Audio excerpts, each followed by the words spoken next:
दिव्यवाणी दिव्यवाणी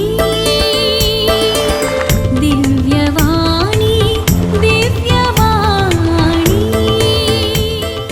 मगच्या बा भयणीनो आगल्यावर तुमकां एक समस्यो तुमच्या घरांत तुमच्या कुटुंबांत एक काळजा दोखो दिवचो एक समस्यो वो कसो परिहार करचो गी म्हण तुमकां एक बगूंक पुरो वय की न्ही एक आमकां एक दोखो बसल्यार जाता थोडे बटी कित्याक म्हळ्यार हेरांक समजोवंक थोड्यो संगती आमकां कश्ट जातात. एक दाखलो दिता कोलो दोखो गी म्हणून जोवीक आनी नायनाक जोवी आनी ताचें व्हंकल नायना हांगा आयिल्लीं. तांकां एकच चेडूं भुरगें. ताका 20 आनी 8 वर्सां जालीं. चेडूं बरें शिकप आसा, पोस्ट ग्रॅज्युएशन बरें शिकलां चेडूं आनी बऱ्या कामार आसा. आनी जोवी आनी नायना सांगतात काल्यार म्हळ्यार आमचें धूव काजाराक बिलकूल आयकना. बऱ्यो सेरीक येतात, कुटुंबाचें धाडटात, म्हज्या भाव भयणी धाडटात, ताचे भाव भयणी बरे न्हवऱ्यांचें धाडटात. आमकां थोडे मस्त पासांद जातात. ते बिलकूल आतां तुमकां काल ही काल करता म्हणून तांकां फाटीं जाप दिता. मागीर मुखार पळया आतां म्हजे लागीं उलयना काजाराचे खबर तुमी खंत करात हांव सांगता तुमकां म्हूण सांगता. फेस्ताक आनी येता आनी कसलें फेस्त परब आनी कोणाच्या कुटुंबाचें घाल्यार आमी वत्ताय केल्यार येता आनी क्रिस्मसाक तेन्त येता, इस्टराक तेन्त येता, मागीर मनशांच्या फेस्ता येता. हिंतीन सोडल्यार मागीर येना बेंगलोर काम करता, बऱ्या कामार आसा आनी काजार जावंक बिलकूल आयकना म्हूण हांची खंत हांची बेजार हांची चिंता पळय जे जोवी आनी नायना इतल्या खंतींत बेजार येतात. दोगांय बैल्या गांवांत कामाक आसलीं आनी बरो दुडू हाडणार, बरें घर बांदलां. आतां बरें घर आनी बरें तांकां आसा आपुरबायेचें वोट तांणी पुरा करून बरें हॅप्पी आसा जें म्हणटा ना ही खंत ती म्हणटात आमकां काळजाक लागल्या. न्हीद पडना, टेंशन जाता, चिंतना आंग सगळें घाम येता. ती नायना म्हणटा म्हाका अर्द्यान ते डबा जाता थोडे फावटी मागण्या वेळार. खंत चड जाल्या, चिंता चड जाल्या, म्हाका आटावपाक जायना म्हणून हांगा कावन्सिलींग आमकां आयल्यान तुमी मार्गदर्शन दिया कावन्सिलींग आयल्यांत. अशेंच आनी एक आवय बापाय आयल्या ती कठीण चिंता करतात. कठीण चिंता म्हळ्यार वोटे वारी म्हणटात. वारी फादर जेवंकी नाका तें दोगांयनी हांव तितकें समाधान ते येता आनी म्हजे कडेन उलयता परतून. तांची धूव 30 आनी 2 वर्सां जालीं आतां 30 आनी 3 पांय दवरला. लग्न जावंक काजार जावंक बिलकूल आयकना. तें आमकां आतां नाका तुमी उलयनाका तें हांव सांगता तुमकां तुमी कितें आन्सर करतात म्हूण. आनी एक आवय आनी पूत आवय बापाय आयल्यांत आनी तांचो एक पूत आयला. त्या गायन पूत आपोण्यान आयला जावं कोण व्हडलो काजार जाल्लो व्हडलो पूत आपोण्यान आयला आनी एक आवय बापाय आयल्यांत तांचो आनी एक पूत मलगडो पूत 30 आनी 6 वर्सां जालीं. इंजिनियरींग करून बऱ्या कामार आसा, गल्फांत आसा. काजार जावंक बिलकूल आयकना. आतां नाका मागीर पळया आनी तक्षण फोन कट करता. इतलो मोगाळ भुरगो इतलो आमकां जाय जाल्लो इतलो काजाराची खबर काडटा. एका थोडोसो ताका राग येता मागीर काल्याक तुमी एक दोशी करतात म्हाका. काल्याक म्हजें समाधान बी पाड करतात. तुमकां आतां कित्याक चिंता? आतां कित्याक ती चिंता? आतां नाका मागीर पळया. तूं खंत कित्याक करताय? तुमकां कित्याक चिंता ही म्हणून फोन कट करतात. आतां नाका म्हणलें म्हूण ते म्हणून ती रडटात आवय बापाय. हें पुरो आयकतना दिसून येता की इवा जाणां एकच तांकां काजार जिवीत फाटीं घालतात. ह्यो जाणां काजार जिवीत काजार लग्ना जिवीत ती फाटीं घालतात की इवा जाणां एकच काजार जिणी फाटीं घालतात. ह्या लग्ना जिवीत नाकास म्हणलें विंचोणी करतात.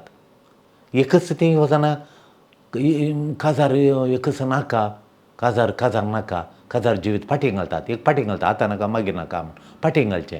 एक फाटीं घालचें काजार नाका म्हूण फाटीं घालचें तांणी. एक थोडीं आंत काजार फाटीं घालतात ती नाका म्हणनात. थोडीं घट्ट रावला म्हणजे काजार तो म्हाका नाका नाकास म्हणली विंचोणी करतात. एक काजार जिवीत फाटीं घालता फाटीं करया म्हणली विंचोणी. आतां नाका मागीर म्हूण फाटीं घालची विंचोणी. चॉयस करतात, विंचोणी करतात फाटीं घालूंक. थोडीं लग्ना जिवीत नाकाच म्हणली विंचोणी करतात, ह्यो 2 विंचोणी करतात. दे completely forgo the idea of getting married, completely forgo the idea of getting married. आमच्या समाजाच्या रिती संप्रदाया प्रकार खासा जावचें पासांद बिलकूल करनात. आतां आमच्या समर्थीन कशें चेडूं पळोवचें, या ताणींच चेडूं चेरक्यान चेडूं पळोवचें, चेडवान चेरक्या पळोवचें आनी संबंद आसा करचो. नातल्यार वडिलांनी एक सैरीक करची, चेडवाक एक चोरको बरो इंसूर काडचो 10 जाणां कडेन सांगून आमी हांगा मस्तू सैरीको करता. तशें आमच्यांत कांय दिवंक ना. मोग मेळ्ळो हांगा काजाराचो ब्युरो आसा, लग्नाचो ब्युरो आसा, तातूंत हांगा थोडीं कुमो करतात, आमकां येवन हांगा कुमो करतात. खंय फोटो गिटो आसले हाडून दिवन आनी परत आमकां सहकार दितात. तांकां कळिताच आमी करता. हांगा कांय ना. थोडे कडेन 40,000 कण येतात, 60,000 कण येतात म्हूण आयकतना आमकां भिरांत दिसता. देखून पापाच्यांक आनी बरी आमकां वळख आसल्यांक ही बरी सैरीक करचें हें देवाचें बेसांव. एकामेका संबंद आसा करचो देवान. देवाक संबंद कुडसितना देवाक जावचो संतोश, मोरयेक जावचो संतोष, त्या पवित्र कुटुंबाक जावचो संतोश दुसरो ना. आनी आमी हेचो सैरीक केल्ल्या वरवीं, संबंद आसा केल्ल्या वरवीं देवाचीं अपूर्व बेसांवां खंयच्यान ती मेळनातलीं बेसांवां, अपूर्व बेसांवां ह्या सैरीक केल्ल्यान मेळटा म्हणून आदी मागांथावन आमकां सांगलां. आमकां देवाचें बेसांव पुरो म्हणून. आमकां देवाच्या बेसांव मोल बांदूंक जायना. देखून आमी हांगा खंयचे पयशे गियशे काडे ना. आमचो हांगा आत्मज्योती आश्रमांत मोग मेळ्ळो म्हणल्यार मॅरेज ब्युरो आसा. मस्त सैरीको जातात हांगा. वय बरीं मनशां येतात हांगा कुमो करूंक. तांकां फ्री टायम आसतना येवन आमचे कडेन उलोवन पुरा हेल्प करतात. अशें पूण आयल्यांक उलोवंक आनी पुरा तशें. देखून मोगाचें न्हू हो संबंद पासान आतां रिती रिवाजाचो संप्रदाय प्रकार काजार जावचें युवाजानां पासंद करिना. जायतीं युवाजानां आमच्या समर्थी प्रकार रिती रिवाजा प्रकार सैरीक पळोवचें, मागीर तांकां एंगेजमेंट जावचें, करार जावचें, कराराचें कार्य, मागीर रोसाचें कार्य, ताच्या उपरांत काजाराचें कार्य, मागीर उपसून दिवचें कार्य, परतापण अशें आमचो संप्रदाय. हे संप्रदाय बिलकूल पासंद करिनात. थोडीं पासंद करनात. आतां युवाजानां थोडीं म्हळ्यार कितलीं जाणां येतात म्हणून ते आयकतना ते काळजान धोको बसलो म्हणून हांवें पयल्यान सांगलें. धोको कितलीं जाणां ते एका दोगांनी केल्यार व्हडली. जायतीं कामार आसचीं, बरीं शिकलीं युवाजानां काजार जावंक मुखार सरनात. हें संप्रदाय प्रकार काजारां कात्त म्हणटा. हाचे न्हू तीं हाचे वेगळेच तरासो संबंद विंचोणी करतात. वो काजाराचो संबंद नाका. इगर्जेचो रेस्पेर जावचें, काजार लग्न जावचें, ताच्या मागीर हॉलांत फंक्शन फेलिसिटी सगळ्या कुटुंबाक आपोवन तो संतोशान वांटेली जावचें. हें सगळो संतोशान हो सगळ्या कुटुंबाक, सगळ्या फिरगतकारांक, वाड्याकारांक व्हडलो संतोशाचो दीस. हें आमचें संप्रदाय. ह्या तराच्या संप्रदायाचें काजार तीं पासंद करिनात. बहिर काल्यां पासंद करतात. की समाज ताचो वेगळोच तरासो संबंद आसतात. वेगळोच तरासो संबंद. चेडवान चेडके संबंद जाय तांकां, काजार नाका. तांचो वेगळोच तरासो संबंदाची विंचोणी करतात. अनकन्वेन्शनल रिलेशनशीप हाका तीं शिफ्ट जातात, तिशीन येता. हें सोडून तिशीन शिफ्ट जाल्यान एक घरांतल्यान आनी एक घरा शिफ्ट जाता पळय तशें. कारण आमचें अनकन्वेन्शनल वेडिंग, हें आमचें संप्रदायाक वेडिंग नाका. ताका संप्रदायाचें वेडिंग नाका.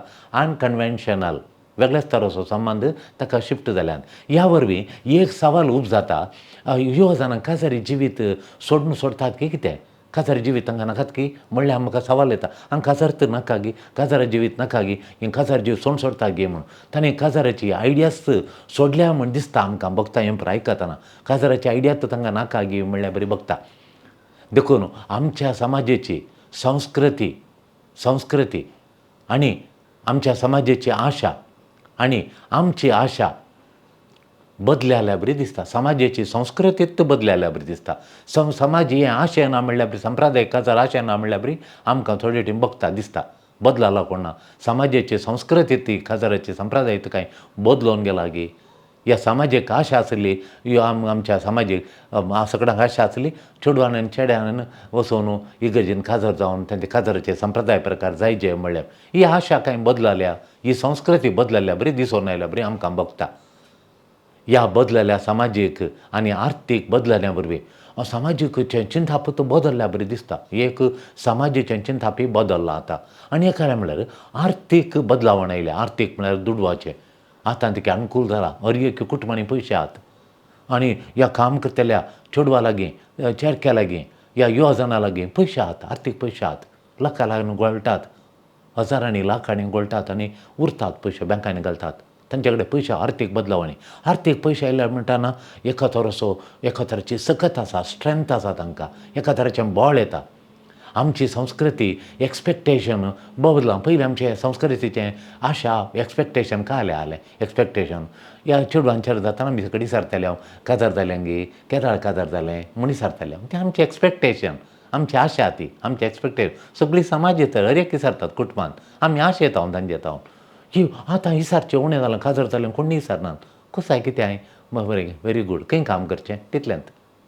बरें हॅप्पी आय खंय इन्वेस्ट केलें तें पुरो चिंतापूस जालां काजार जालां गी चेडून पळयलें कोणी इसरनात. संस्कृती बदलल्या. एक्सपेक्टेशन बदललां. आशा बदलल्या लोकांची समाजीचेच सैरीन तरी कोणी इसरनात आतां कोण इसरनात.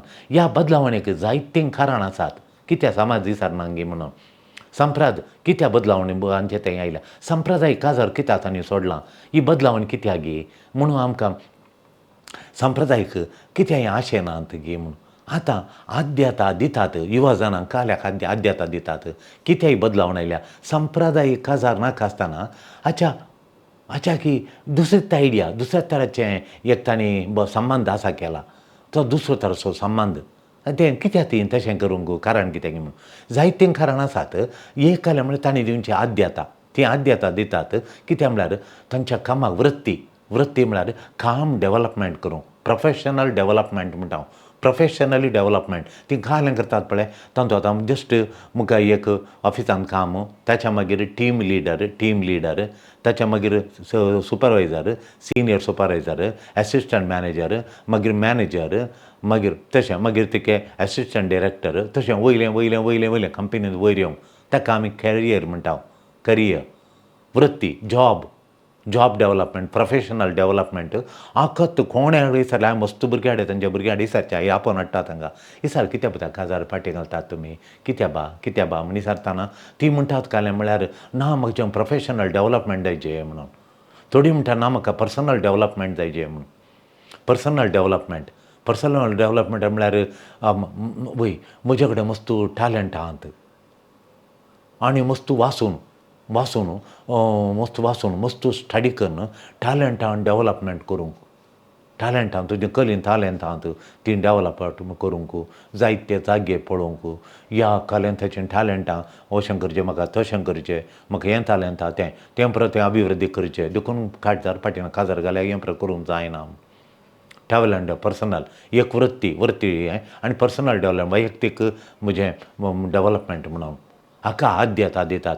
संप्रदाय काजारा बदलाक फॅमिली बदलाक आनी ती खाल्याक म्हणटा संप्रदाय काजार नाका फॅमिली बांदूंक आनी परत त्या वचूं नाका. ताच्या बदलाक आद्यता काल्याक म्हळ्यार पर्सनल डेवलपमेंट आनी प्रोफेशनल डेवलपमेंट करियर डेवलपमेंट हाका वस्तू दितात. चड शिकपाक टॅलंट डेवलप करूंक देखून तरणाट्यान परत ताका दितात. एक कारण जावन पुरो डॉमेस्टीक वायलंस घरा आनी हिंसा एका तराचें लढाई घोव बायले मदें पयलें आमकां कितलें दिसून येयलें पळोवना. आमी ह्या जागत परन्या तें तशें जावन ह्या नव्या चिंतपाक आयलां परन्या चिंतपाक जावन पयलें घरांनी आनी समाधान आसलें. आतां हिंसा कांय बोशा कांय ते टी.व्ही. सिरियलांत झगड्यांक करचें पडचें देखून घोव आनी बायले मदें झगड्यांक पडटाना देखून हांकांय ताचो प्रभाव पडटा. तरणाट्यांचेर प्रभाव पडटा. एक डिवोर्स सोडला कठीण डिवोर्स सोडला देखून हे आमकां काजार जाल्यार मागीर ओट्टू रावंक जाता गी ना गी इतलो खर्च करून आमी विंगड जाता ना गी आशेल्लें मेळटा गी ना गी म्हणलें. दुसरें घाल म्हळ्यार फॅमिली कॉन्फ्लिक्ट कुटुंबांत झगडें कुटुंबांत काजार जाल्या उपरांत हाचें वो आनी दोगो आवय बापाय उलयनात गो ही काजार जालीं भायर येता बसलीं तांचे कडेन उलयनात. तांचे कडेन काजार जाल्या उपरांत उलोवंक चेडूय उलयना चेडको चेडूय उलयना आवय बापाय लागीं. हे म्हळ्यार कुटुंबाची झगडीं हे प्रभाव तरणाट्यांचेर प्रभाव घालता आनी तांच्या चिंताप बदलिता.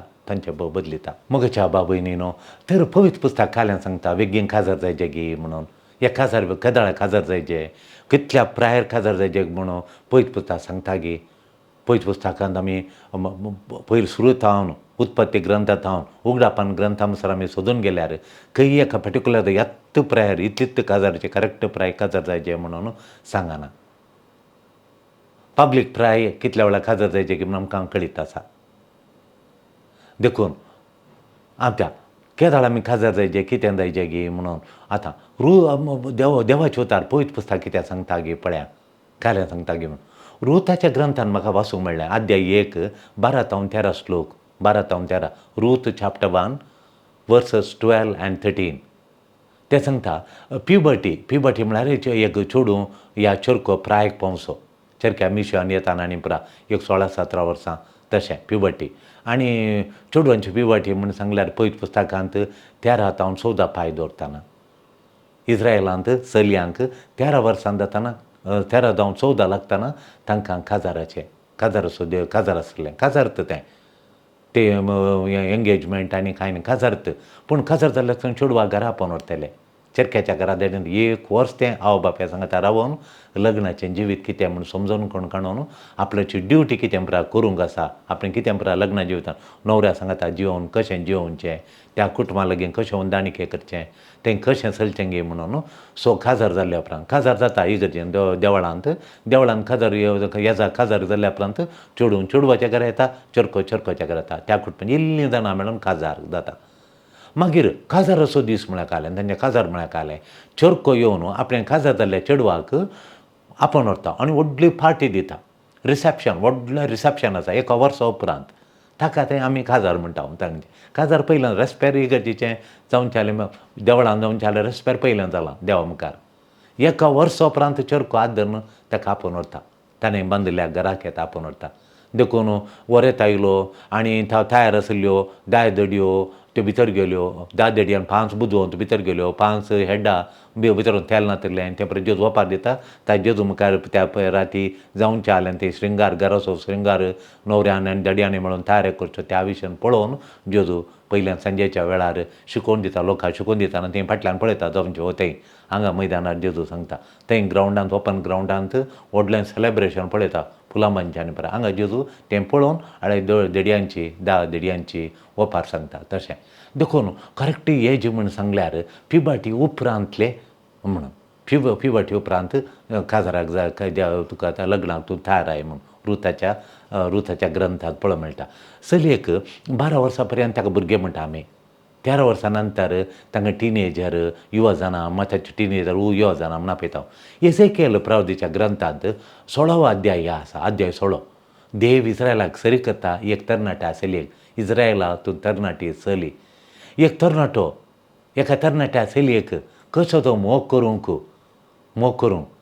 तो कसो त्या तरणाट्या चलयेचो मोग करता पळय म्हूण देव सांगता हें ताका तो सरी करता देव सरी करता एक तरणाट्या चलयेक म्हाताऱ्याक आनी लेट जाल्ल्याक तरणाटपण उतरून गेल्ल्यांचो मोग करता म्हूण देव सांगना देव कितें आशेता तरणाट्यांनी काजार जायचें म्हूण त्या प्रायर काजार जावच्या प्रायर न्हय केदाळ काजार जावचें थोड्यांक BP आसा थोड्यांक डायबिटीज आयल्या डायबिटीजाचो न्हवरो थोडे सांगतात म्हाका डायबिटीज आसा तर मागा म्हणून मागा म्हजें डायबिटीज उणें जावं मागा थोडे वखदांत लागनात म्हणून चेडवांक डायबिटीज आहा चेडक्यांक डायबिटीज आहा कठीण टेंशना वरें कितें गी 40 वर्सां जाता 30 आनी 8 30 आनी 9 40 अशें काजार येता म्हजेर सांगतात तांकां डायबिटीज आहा BP आहा टेंशन सांगतात ते दळा देखून देव आशेता तरणाट्या प्रायर एका तरणाट्यान ताणें काजार जायचें म्हणून देव आशेता ही BP आसूं हें डायबिटीज आसूं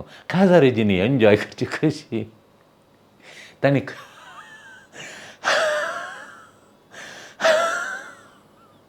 तांकां एन्जॉय करूंक मस्त कश्ट जाता देखून तरणाट्यांनी त्या प्रायर काजार जावच्या प्रायर तरणाट्या प्रायर काजार जायचे देव आशेता ते एजेकियेल प्रवादीच्या ग्रंथांत तो सरी करता एजेकियेल प्रवादीच्या ग्रंथांत पळय तशें तो सरी करता अध्याय 16 7 आनी 8 तुमी वाचा खंयच्या प्रायर काजार जायचे की म्हूण देव सांगता देखून नव्या टेस्टामेंटांत काजार जावचें प्राय इत्त प्राय तित्त प्राय म्हणून फक्त सक्का करून यत्तो प्रार्थना नेम्यारल्या प्राय म्हणून नवो तेस्तामेंट दिना.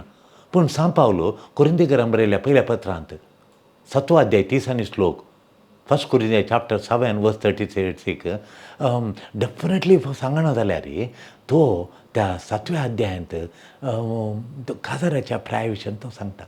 खाजार जावच्या वेळार तुमी जायचे म्हणून खाजार जावंक तो एनकरेज करता तरणाट्या प्रायार. 1 Corinthians chapter 7 श्लोक 2 आनी उपरांतले आमी वाचल्यार सांपाव सांगता खाजार जायना, खाजार जाल्यार अनैतीक संबंध जिणेंतून जी दवरखाणे जिणेंत अनैतीक संबंध, अनैतीक जिणेंतूं अनैतीक इमॉरल रिलेशनशीप तूं दवरिनाय. देखून खाजार जा तूं, खाजार जावच्या प्रार जा. खाजार अमकांत देवाचें बेसांव काडून तूं लग्नाची जिणी जिये, अनैतीक जिणी जिये नाका. एफेसकारांक बरयल्या पत्रांत अध्याय 5 25 श्लोक सांगता. एफेसकारांक अध्याय 5 Ephesians chapter 5 verse 25 सांगता कितें म्हळ्यार पतीन आनी पत्नीचो मदें, तांच्या मदें पतीन आनी पत्ना मदें तांच्या मदें एका मनाचो आनी एका काळजाचो एक वर्त्या मोगाचो संबंद आसा करून निस्वार्थपणान तांणी जियोंक साथ जाता म्हूण एफेसकारांक सांगता. 3 जावन आसा प्रतिरूप जेजूचें म्हूण. जेजू पळय सभे लागीं एक जाला तशें एक जायचें म्हूण तो उलो दिता. टायटासाक बरयल्या पत्रांत टायटास chapter 2 verse 4, chapter 2 श्लोक 4 लग्नांत स्वार्थाचो संबंद ना म्हणटा तो उत्तेजन दिता. लग्न जावं लग्नांत खंयचोय स्वार्थाचो संबंद ना, देखून लग्नाक मुखार सरा म्हूण. आनी जोहांच्या वंजेलान जेजू सांगता 15 अध्याय 13 श्लोक, जॉन chapter 15:13 सांगता एका इश्टा पासत आपलो जीव दिवच्या प्रास व्हरतो मोग दुसरो ना म्हूण. एका इश्टा पासत जीव दिवचो. देखून पती पत्नीन तांचे स्वंत आशा, स्वंत अभिलाशा सांडून तो सॅक्रिफायस करून स्वंत आशा आपल्या जिणेंत कितें आसा काळजाची ती सांडून एकामेकाची आशा पळोवन जियेल्यार तें आपणाकच जीव दिल्ल्या बरी, सॅक्रिफायस केल्ल्या बरी तें खाजारी जिवीत बाळटा, तें खाजाचें उरता, तें बळ अदीक जाता. डायवरचें प्रश्न तें येना म्हूण.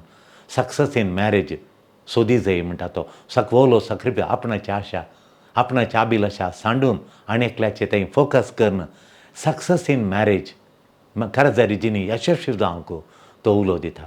देखून तो म्हणटा खाला म्हळ्यार तुज्या जिणेंत तुजो स्पावज म्हळ्यार चेडवान चल्यान चलयेक, न्हवऱ्याक, पतीन पत्नीक, पत्नीन पतीक गामान दिवन आद्यता दिवन जायचें म्हणून.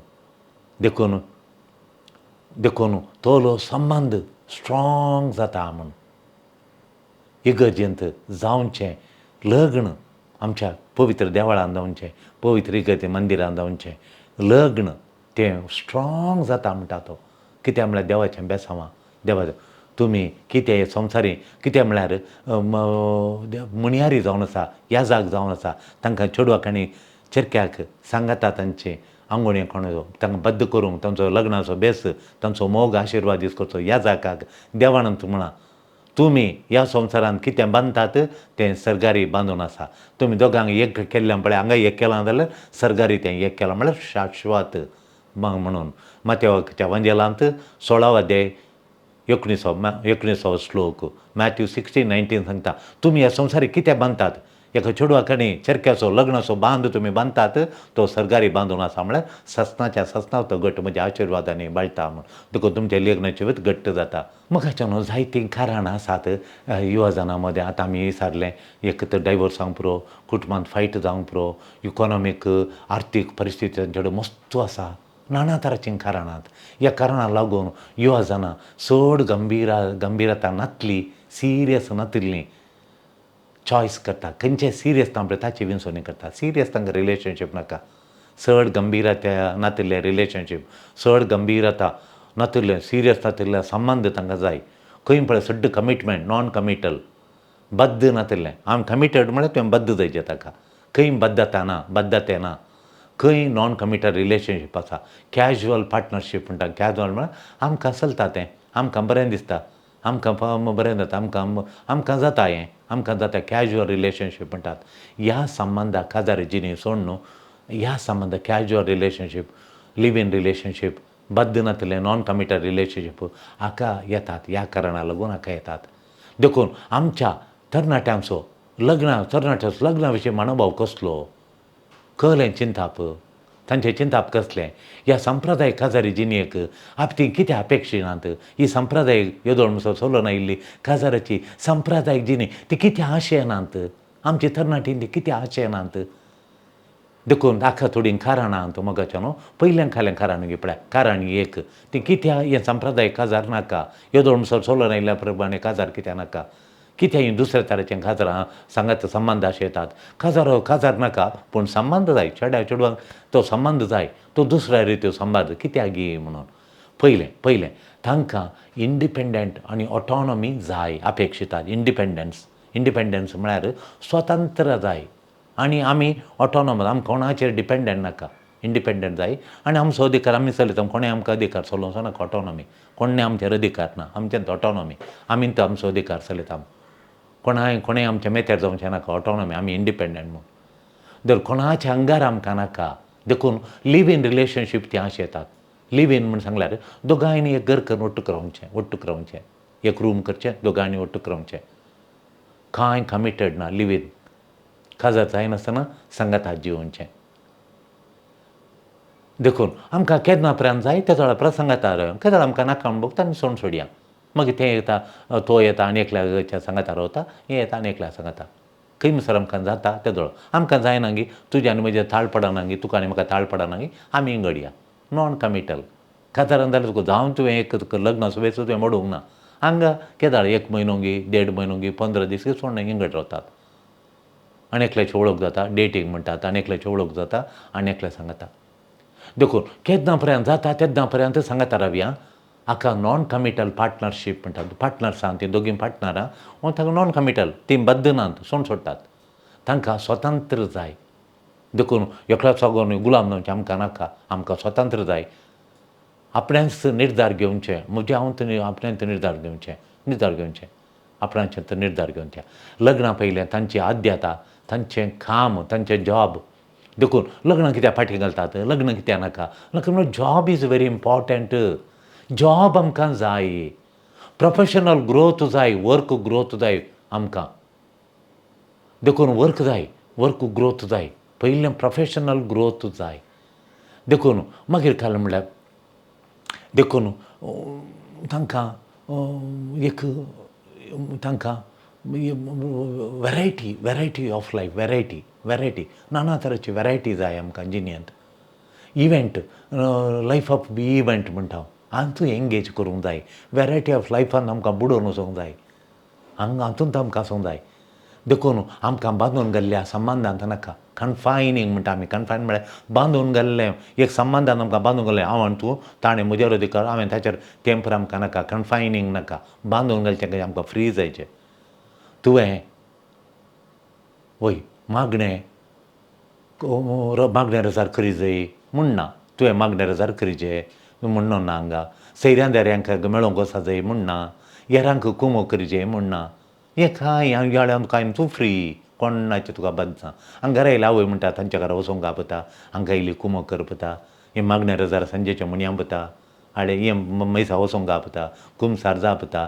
हें कांय म्हाका आतां गुमान हांव इंडिपेंडंट. हांव स्वतंत्र. खंयचें ऑब्लिगेशन म्हाका नाका.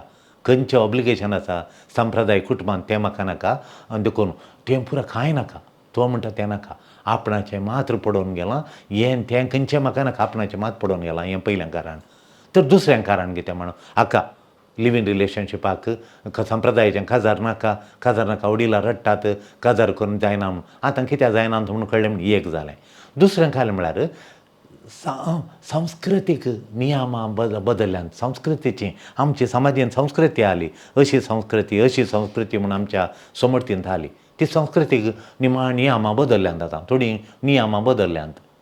आमच्या समाजींत संस्कृतींत नियमां बदल्ल्यात. ही कशीं नियमां बदल्लीं? कशीं म्हळ्यार ग्लोबलायझेशन.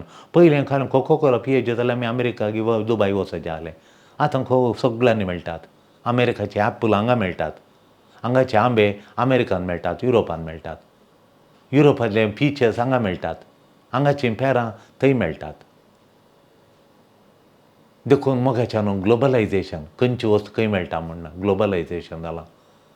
देखून अर्बनायझेशन म्हळ्यार व्हडल्यांत अर्बनायझेशन व्हडल्यांतलो लोक पुरो येवन टावनां वाडल्यांत बाबा बेंगळुरांत आमच्या जालो कधी रानां गुडे नर म्हण जाता नासल्यार आतां हायस्ट प्रायज तेन्ना बाणाशंकरी तेन्ना पुरा गुडे फातोर आले आमी 85 83 84 आमी बेंगळूर आसतना 85 बेंगळूर आसतना तेन्ना गुड आतां तेणें पुरो वचून एक जाला म्हणून पळयल्यार तशें first stage Banashankari first stage तशें म्हणून आनी जयनगर आनी थोडे कडेन येतालें हांव तेन्ना कांय नासलें व्हडलो गुडे आले कोण्णी नासलें आतां तेणें पुरो सगळीं घरां सगळ्यांतल्यान पेंट वाडल्या तें म्हळ्यार अर्बनायझेशन म्हणटा आमी टावनां जाल्या व्हडलेसो लोक पुरो हांगा टावनांत येवन कामां खातीर आनी पुरो हांगा रावला नाना संस्कृती आनी एक ग्लोबलायझेशन अर्बनायझेशन जालां संस्कृती बदलावण विशय आनी नाना संस्कृतीक आमची युवजनां एक्सपोज जाल्यांत इंटरनेटा मक्कान तो मोबायला वरवीं आनी मोबायला मिडिया वरवीं त्यो बऱ्यो नाना संस्कृती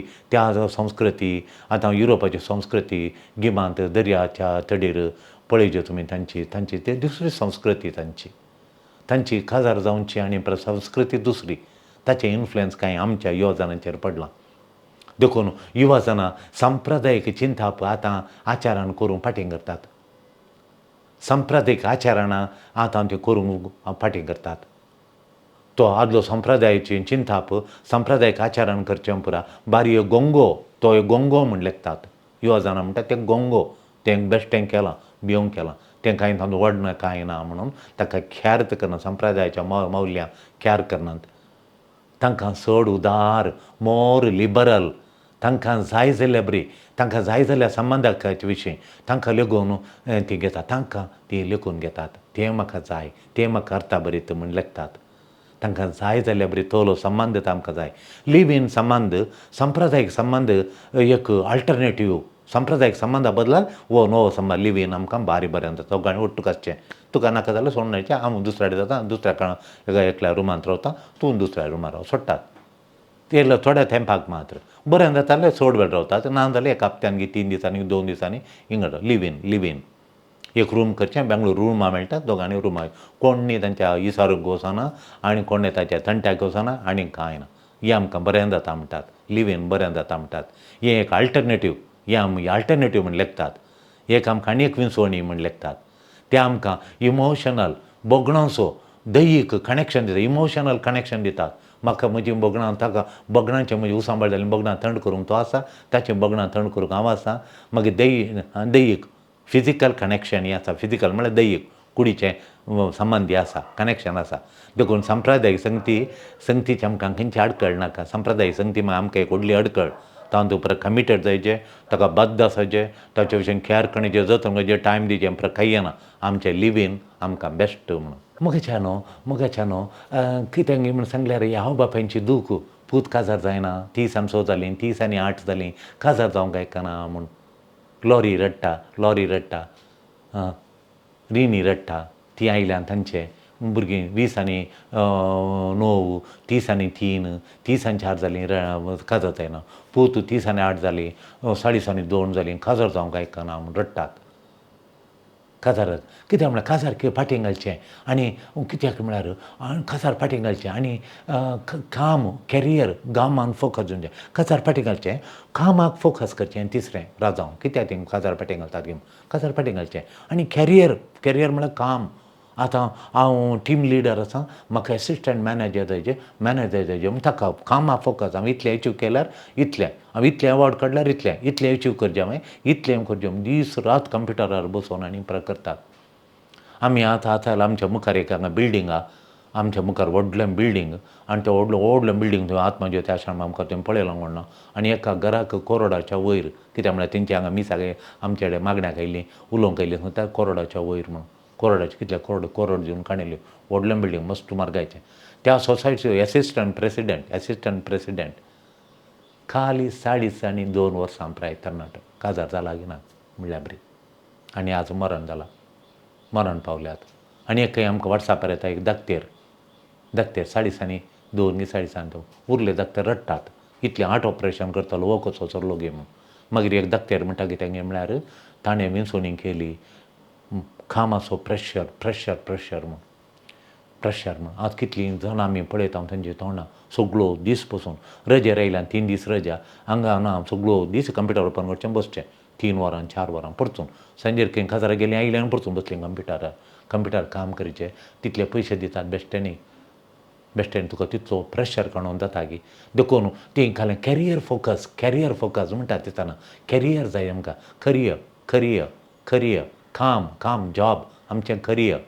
ताचेर फोकस करचें देखून आमची युवा जाणां वचूंतल्यान शिकप हायर एज्युकेशन सोदतात हायर एज्युकेशन चड शिकतात इल्लें काम करता परतून भायल्या गांव येतात फॉरेन येतात युरोपाक अमेरिका कॅनडाक येतात ऑस्ट्रेलिया येतात चड शिकपाक येतात युरोपाक येतात जर्मनीक येतात चड शिकून काम बांदून हाडटात आपणें कामाची करियर बांदून हाडटात काम बांदून हाडटात काजार नंतर म्हणटात हे पयले एम्परर जायचे म्हणटात एम्परर जाताना कितलीं वर्सां येतात ती काजाराची जिणी इंथरनाटी जेव अप्रूप एक काजार मेळटा अर्ल्यान परान शेंपडोन नातली अर्ल्याच्या आयडियांत मांड्यान दवरून आठयनातली थोडी पोर काजार जालें चेडवाक 20 आनी 3 वर्सां इंजिनियरींग जावन कामाक गेला मात्र चेडो इंजिनियरींग जावन आनी तो चेडको 26 संतोशाक जस्ट 26 आनी ती काजार जाली आनी काजार जावन 3 म्हयन्यान आमकां मागण्याक आयिल्ली हांगा तुज्या डिसेंबरान काजार जाल्लें आनी ती कितें आयिल्ली आमकां मेळोवंक आयिल्ली तांचो संतोश तांचे लवलविके तांचें ताजेपण तें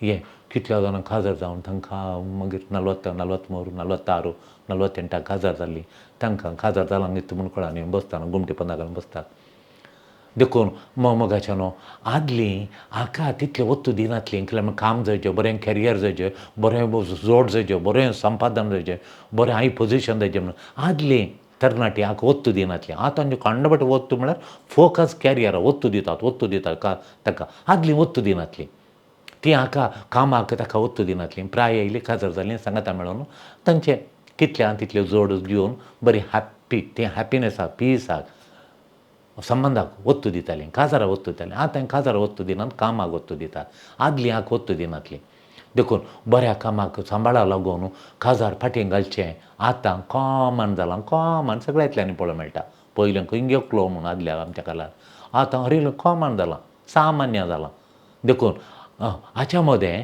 डेटींग आनी एक्सपेरिमेंटींग म्हणटा आमी डेटींग सांगता मेळचें हें बरें डेटींग जाता डेटींग करता म्हूण सांगतात आनी एक्सपेरिमेंटींग आनी परिक्षा करून पळोवची तूं म्हाका जाता की हांव तुका सांगाता रावून एक्सपेरिमेंटींग करचें आमचें ताळ पडटा की ना गे म्हूण समज देखून काजार परमनंट कोणाक जाय काजार बायंडींग आमकां बांदून घालता काजार आनी हे बायंडींग एग्रिमेंट म्हाका नाका काजार नाका बायंडींग एग्रिमेंट बांदून घालता म्हाका नाका लिव इन संबंदांत कांय ना म्हाका आनी ताका ताळ पडटा गी कॉम्पॅटिबिलिटी आसा गी आमकां दोगांक ताळ पडटा गी म्हज्या मौल्यां ताची मौल्यां म्हाका तें अशें जॉली डान्सान आतांय डान्स वो दिता गी म्हाका काजारां फंक्शन वचचें तें फंक्शन येता गी ताळ पडटा गी म्हाका आनी ताका म्हाका इल्लें चड काम करचें ताका इल्लें चड करचें ताळ पडटा गी आमकां एचीव करचें तें एचीव करूंक गी म्हाका सगळो दीस किरकिरी करता गी हें पुरा पळोवंक परिक्षा करूंक म्हाका बरें जाता देखून लिव इन म्हाका बेस्ट म्हणून ती सांगतात थोडी उक्त्यान सांगतात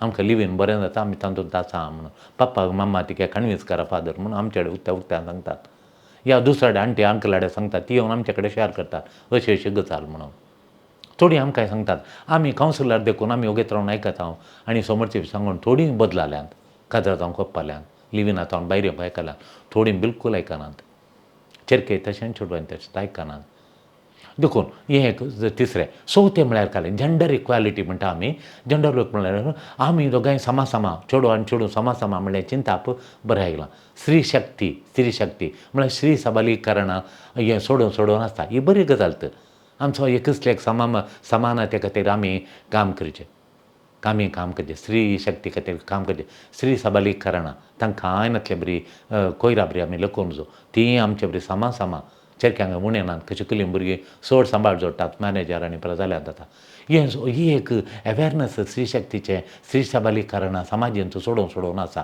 देखून समाजींत बदलावण आयली आतां हाचे वरवीं स्त्रियो संप्रदायीक पात्र करूंक हें